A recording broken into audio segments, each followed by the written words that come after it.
सिङानि बिजाथि हिसाबै आंनि हमस्टेनि रायजो राजा बिथांमोनखौ आङो बेखौनो गुरै खावलायनो गोसो जादों जाहाथे जोङो साफ्रोमबो गावबा गाव न'आवनो थायो जोङो गावखौनो साखोन सिखोन बेबायदि जोङो लाखियो जानाय लोंनायफ्राव जोङो ध्यान होयो आरो बेजों लोगोसे जोङो ससियेल डिस्टेन्सखौबो जों जाहाथे जोङो मेनटेन खालामो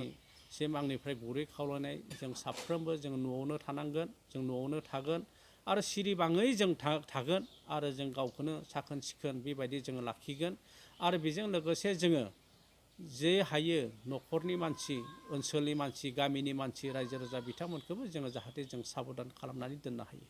बेखौ जों साफ्रोमबो मोजाङैनो बे रोखोमनि फालिलांनायनि थाखाय जों बर' रायजो राजा आरो बे ओनसोलाव थानाय साफ्रोमखौबो धन्यबाद होदों दा बेनिफ्राय आनएमप्लयमेन्ट प्रब्लेमजों लोगोसे जोङो नुनो मोनो जे एग्रिकालसार सेक्टरावबो जोङो खुब माने गोग्लैसोनानै दं बिसेसकरि जोंनि ओनसोला मोनसे एग्रिकारियान रिजन होननानै जों बुंजायो खिन्थु एग्रिकालसार सेक्टराव जेब्ला जों नायो अब्ला जों नुनो मोनो जे बिसेसकरि मोनफा मोनफा जिल्लायाव मोनसे मार्केटिं बर्ड थानांगौमोन एक्सुवेलि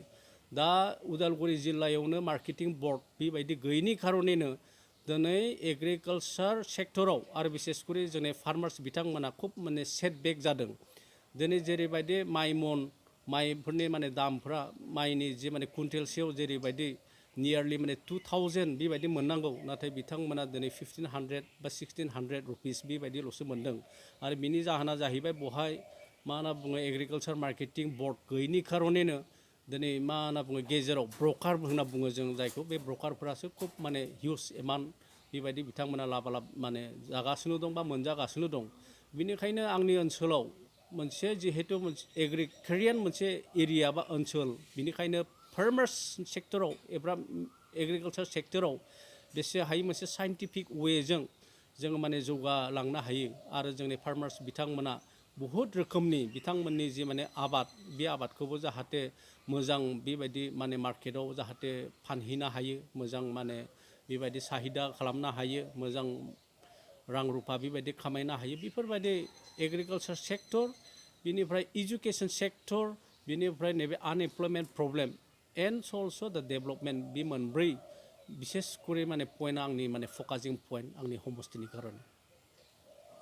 जिहेतु लकडाउन जादों कभिड-19नि थाखाय आरो बियो खालि जोंनि ओनसोलावल' जानाय नङा बियो मोनसे नेचारेल खालामिटिस बियो अल अभार दा वर्ल्ड बियो माने जादों आरो बेखिनि समावनो जोङो बिसेस करे जों भाग्यबान बुंनो थाङोब्ला दिनै इसोरा जोंनि सायाव ब्लेसिंस दं आशिर्बाद दं दिनै इसोरा जोंनि सायाव जोंनि बिटिसि ओनसोल बा बिटिसिनि बासिनि सायाव जिहेतु आशिर्बाद थानायखायनो जोंनि ओनसोलाव दिनै कभिड-19आ दिनै एफेक्ट जाफैनो हायाखै आरो 2 नम्बराव जाहैबाय जे जोंनि जि समस्थिबासि बिथांमोनाबो जथेस्थ' जे प्राइम मिनिस्टारनि जि मोनसे आपिलमोन जे न'खरनिफ्राय ओंखारनो नाङा न' सिङाव हाबना थानांगौ ससियेल डिस्टेन्सनि बेखौ मानिना सोलिनांगौ बेफोर बायदि माने गभर्नमेन्टनि जि माने इन्सट्राक्सन बे इन्सट्राक्सन्सफोरखौ मोजांनो फालिलांबाय थादों आरो बिनि थाखायनो आंनि हमस्टेनि रायजो राजा बिथांमोनखौ आङो धन्यबाद होदों आरो बिसेस करे धन्यबाद माने गोजौआव थानाय फोरबो जे माने जोंनि सोरजिगिरि बिथांखौ जोङो माने बा आङो धन्यबाद होदों मानो होनना बुङोब्ला जोंनि ओनसोलाव बेबायदि गिदिरथार नोरजिया मोनफ्लांनाय बेबायदिबो दिनै माने जायाखिसै कभिड-19 इनफेक्टेडथ' जायाखिसैयानो ओरैनो माने बा पजिटिभ आरो नेगेटिभनिबो बेबायदि खुनु माने जायाखिसै आरो बेनिखायनो नैबे मा होनना बुङो आंनि जि हमस्टे बे हमस्टेनि रायजो राजा बिथांमोनखौ ससियेल डिस्टेन्सखौ प्रपारलि मेनटेन खालामनायनि थाखाय धन्यबाद होयो दा जोंनि जि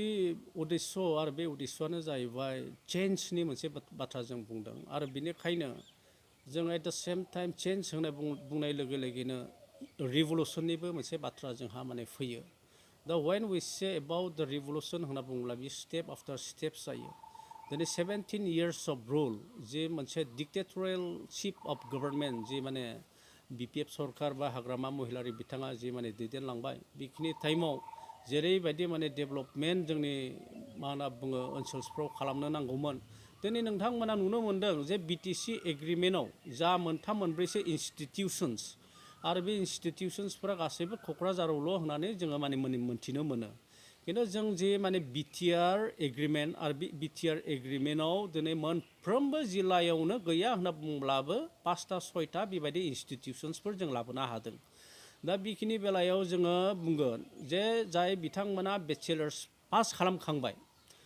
बिए पास बा बिएससि बा बिकम पास खालामखांनायनि उनाव बिथांमोना फार्दार स्टाडिसनि कारणे जिहेतु बाहेरायाव थांनो हाया मानो हाया होनना बुङोब्ला जोङो इक'नमिकेलि डाउन थ्र'डेन जोङो मिडिल क्लासनि मानसिखाय दिनै बिथांमोना बाहेरायाव थांनो हाया आरो बिनिखायनो जिहेतु उदालगुरि जिल्लायावनो जोङो